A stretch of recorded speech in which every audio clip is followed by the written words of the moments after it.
नमस्कार मित्रांनो, मी मोरे सचिन आपल्या यूट्यूब चॅनलमध्ये सहर्ष स्वागत. आज मी आपल्या ऊस या पिकामध्ये आहे. यामध्ये आपण आपला ऊस लागून 1 महिना होऊन गेलेला आहे. तर तो फुटवा होण्यासाठी मी आज या ठिकाणी ड्रिंचिंग करणार आहे. तुम्ही सुद्धा तुमच्या ऊस पिकाचे फुटवा होण्यासाठी काय करता ते कमेंटमध्ये अवश्य टाका. आणि मी आज काय घेतलं आहे ते तुम्हाला आज या व्हिडिओच्या माध्यमातून सांगणार आहे. आणि आपण 265 ही व्हरायटी लावलेली आहे. आणि ऊस प्लस कांदा हे आहे 4.5 फुटी सरी आहे. आणि त्यामध्ये आज आपण घेतला आहे 6 बी 4 ग्रॅम 6 बी घेतलेला आहे.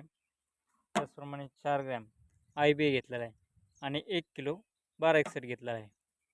तर अशा प्रकारे आपण हे तिन्हीचं एकत्र करून आळवणी करणार आहे किंवा ड्रिंचिंग करणार आहे. तर आज मी तुम्हाला दाखवतो कशाप्रकारे आपण आळवणी करणार आहे आणि कशाप्रकारे आपल्या ऊसाची ग्रोथ आहे. आणि आता तिथून पुढं आता वेगळी मुळं दिसत आहे, त्यामुळे आपण ते फुटवे फास्ट येण्यासाठी ही आळवणी करत आहोत.